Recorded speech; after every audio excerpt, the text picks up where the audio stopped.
Right, welcome back to another video, everyone. Today we're going to be doing my SailGP Day 1 analysis video. Make sure you hang around till the end because you don't want to miss any of the details that I cover.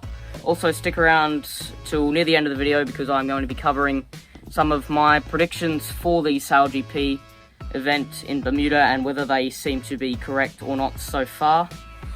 So make sure you watch to the end for that, and without any further ado, let's move on into it.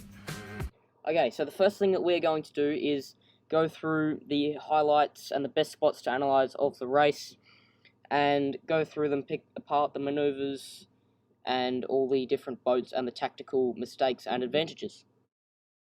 Right, so the first thing we're going to do is just quickly look over the start of race 1. We'll of course do this for all 3 races. So right now is about the deciding moment of this start where Nathan Outteridge holds Ben Ainsley up, allowing the Australian Tom Slingsby to slip through in that gap.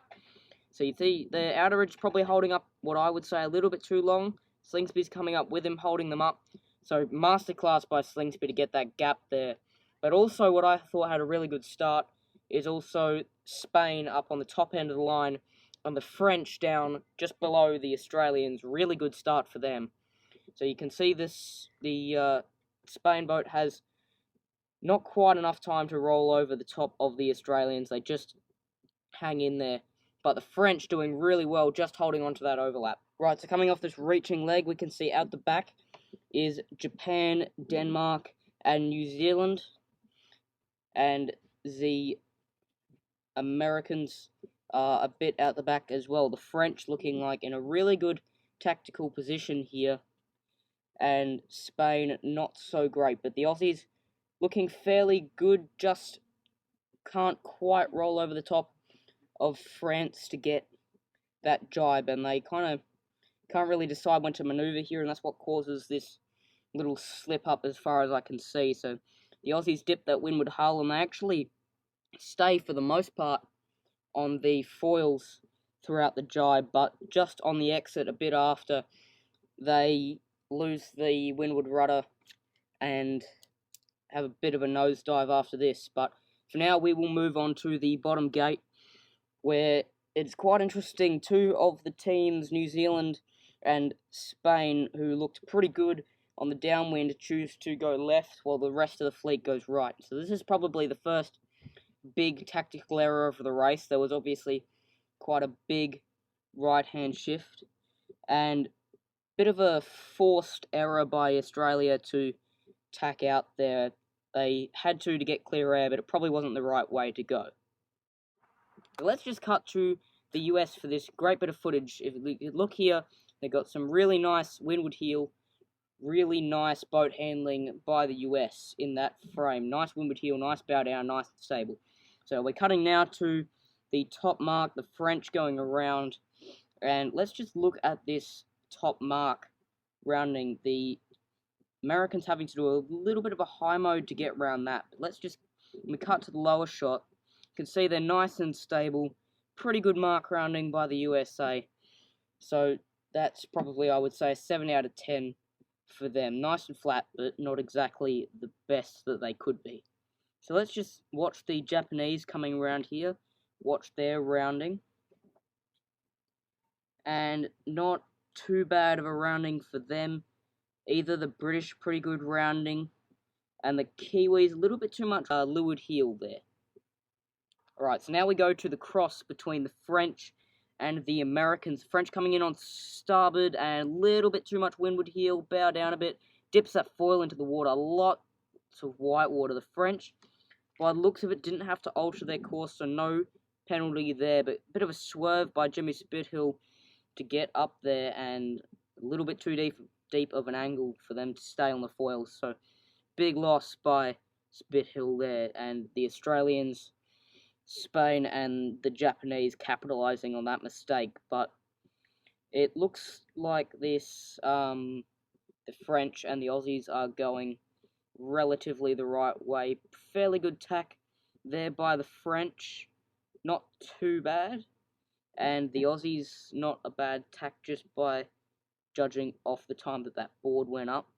Right, so coming up to this next top mark, watch the British here. This is really interesting what happens with them. The French and the Aussies both cross ahead of the Americans. So the Americans have just come out of attacks, are a little bit slow, so they're not as far ahead as they look. British coming in really, really close on port.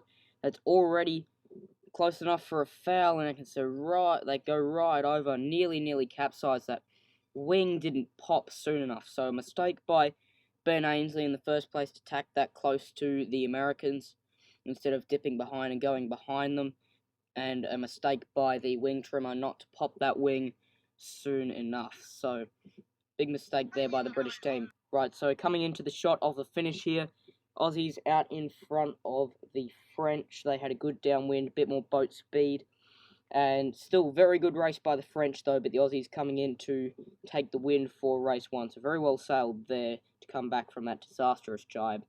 The French, really good job for the French. I was really surprised to see them so far up the fleet, especially in the first race. Pretty standard result for the Japanese coming in behind the French and the Aussies. And to be honest, I probably expected a little bit better of Jimmy Spithill in the opening race, steering the US boat, Spain coming in. And that was a very interesting race, lots of drama, and let's move on to the next one. Right, so moving straight on to the start of race 3, and we already have some drama unfolding off the start line. See, the French and the Danish have got in a collision. We should have a replay of this coming up in just a second.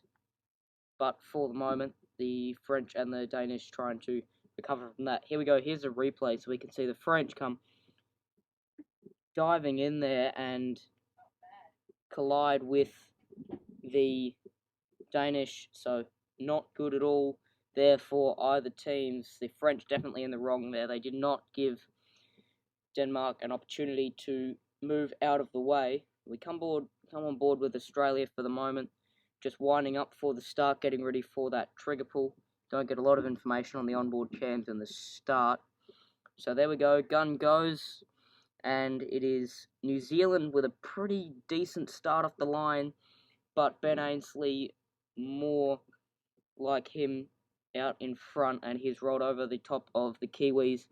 Aussies with a good trigger pull, probably wasn't the best start position for them, so let's cut to the first mark rounding. You can see the start's translated pretty well. The Kiwis hanging in third, just hanging in there. The Aussies rolling over the top of them, but Ben Ainsley, comeback for him after his disastrous first two races.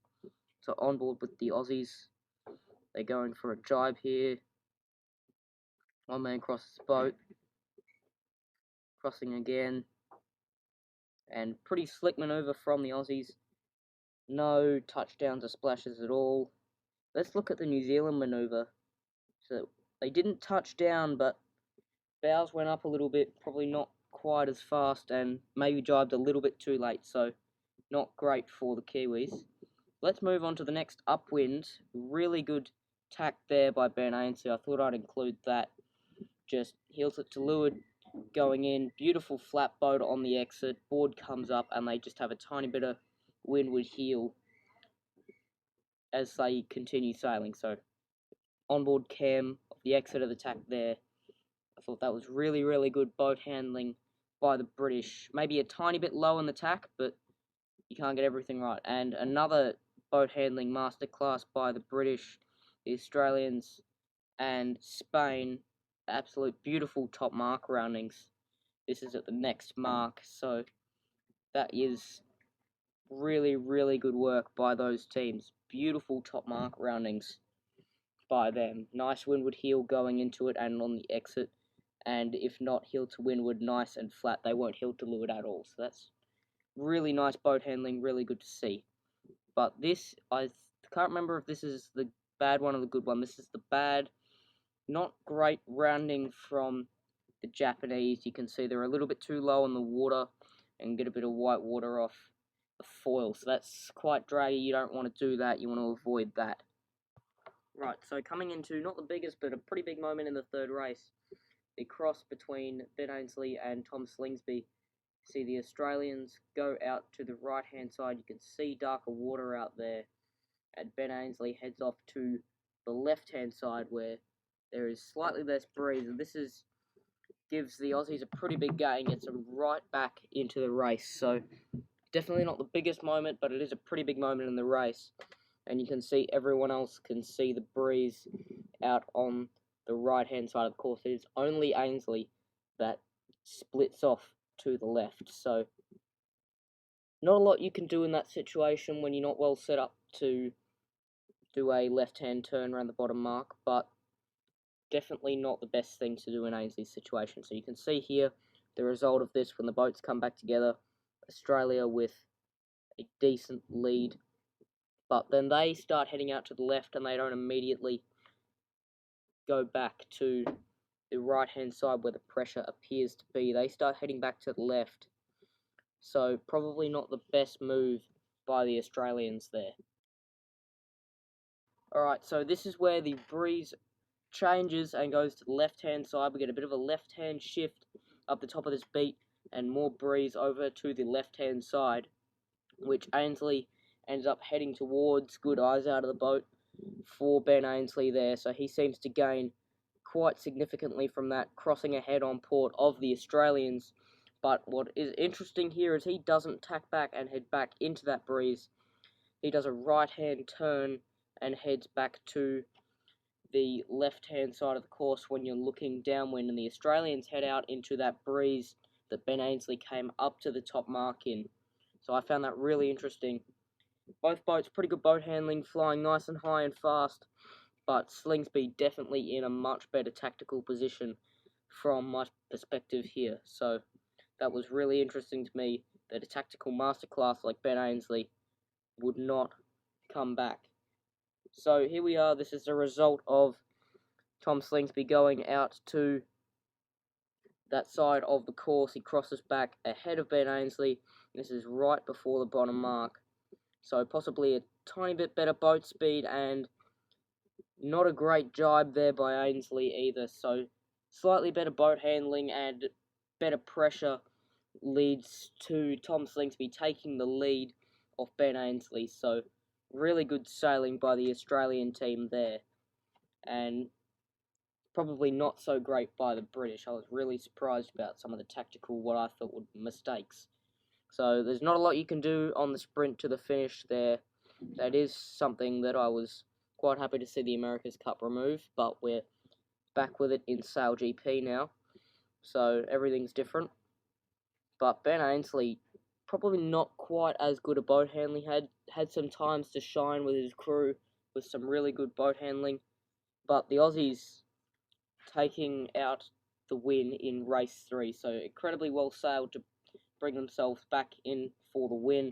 And Ben Ainsley, much better effort than his last 2 races. I didn't get to analyse the second race because I don't have time in this video, but I picked out what I thought were the 2 most exciting races of the day. But the Ben Ainsley did not have a very good second race either, and definitely not a good first one. So that was quite encouraging for him to come back in that 3rd race. Also, before the segment ends, I thought I would mention that the French have improved massively.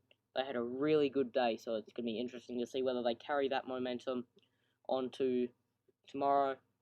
So that's going to be quite interesting to see their progressions, and not a great race from the Japanese there either. So bit to improve on for everyone, but the Aussies definitely came out the best on that day. A lot of improvements for the Kiwis especially, they did not have a good day, and a few improvements for Ainsley as well. So, what an interesting day. Definitely not what I expected, especially from the British and New Zealand team who, let's be honest, didn't have the best of days. So even with so much talent, there was so much carnage out on the racecourse on day 1. So that was really just proves how difficult these F50s are to sail, and how different they are to the AC50, especially on the inside. So on the original script for my Sail GP predictions video, which was transformed into my changes to the F50 video, linked down below, one of my questions was, will the New Zealand Sail GP team bring back some of the techniques that we saw them using in their AC50 in Bermuda 2017? while I didn't see the New Zealand team use any of their low windage techniques that we saw in Bermuda 2017, we did see the Australians go into a low windage mode where they use the twist function on the wing instead of the traveller where they usually do, and it looked super low windage and it looked really, really quick. So this is basically the exact same mode that they sailed in Bermuda on the Kiwi boat in 2017. So clearly there was some gains to be made by sailing a low windage, low traveller movement mode. And what do you know, the Kiwis won the America's Cup using similar techniques, and the Aussies just took 3 from 3 today. So there you go. They must work somehow. So this kind of proves that even though the F50 is very different on the inside and probably has a lot of different controls and minor differences, fundamentally it is the same class and it has the same goals to make it go fast. So tiny bit of windward heel, bow down, nice wing trim with more twist rather than traveller movement, and a good aero mode. Okay, well, I hope you found this interesting. Make sure to check back tomorrow for my day 2 analysis video. You can be notified when this comes out by clicking that subscribe button and the notification bell down below. So I think that's all I have for today, so I'll see you hopefully tomorrow in my day 2 analysis video. That's all for today, see ya.